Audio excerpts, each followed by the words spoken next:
আসসালামু আলাইকুম। আমি মোহাম্মদ সামিউল ইসলাম। আজকে আপনাদেরকে আমি এল-ওয়াই যুক্ত অ্যাডজেক্টিভকে কীভাবে অ্যাডভার্ব করতে হয় সেটা একটু শেখাবো।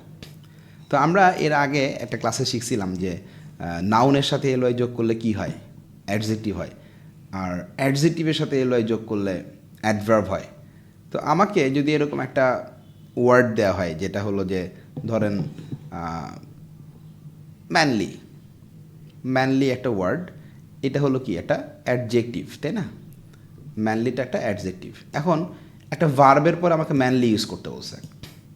ভার্বের পরে তো অ্যাডজেক্টিভ হবে না, যেহেতু ম্যানলি একটা অ্যাডজেক্টিভ, তাহলে ভার্বের পরে আমি কি করব? অ্যাডজেক্টিভ ম্যানলি ইউজ করব? করা যাবে না। তাহলে অ্যাডজেক্টিভের সাথে এলওয়াই যোগ করলে তো অ্যাডভার্ব হয়, তাই না? তাহলে আমি কি বলবো? যে ম্যান লিলি, তা কিন্তু বলা যায় না। তো এই যে ম্যান লিলি বলা যায় না, তাহলে আমি কিভাবে অ্যাডভার্ব করব? এটাই আজকে একটু দেখাচ্ছি। তো এই এলওয়াই যুক্ত অ্যাডজেক্টিভকে অ্যাডভার্ব করতে আমরা একটা ফ্রেজ ব্যবহার করি। ফ্রেজটা কীরকম হয়? একটা ইন এ থাকবে প্রথমে, এরপরে এলওয়াই যুক্ত অ্যাডজেক্টিভটা থাকবে, এরপরে আমরা একটা ম্যানার বা ওয়ে কথাটা লিখব। ওকে, এখানে যেমন দেখেন আমি বলছি হি behaves in a friendly manner. তো এখানে বিহেভস একটা ভার্ব ছিল, ভার্বের পরে আমাদের কী লাগতো? একটা অ্যাডভার্ব লাগতো। কিন্তু আমাদের এখানে ওয়ার্ডটা ছিল ফ্রেন্ডলি। ফ্রেন্ডলি তো অ্যাডজেক্টিভ, ফ্রেন্ড নাউনের সাথে এলওয়াই যোগ করে আমরা অ্যাডজেক্টিভ করছি।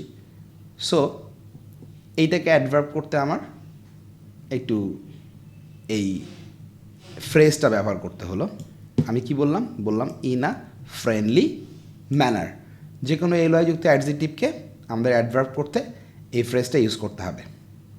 ওকে, যেমন she came in a manly way. এখানে দেখেন একই কথা, ম্যানলিতে কী ছিল? এলওয়াই যুক্ত অ্যাডজেক্টিভ। তো তাকে আমরা অ্যাডভার্বে পরিণত করতে কী করতে হয়েছে? এই ফ্রেজটা ইউজ করতে হয়েছে in a manly way. She came in a manly way. Okay everybody, দেখা হবে নেক্সট ক্লাসে। আল্লাহ হাফেজ।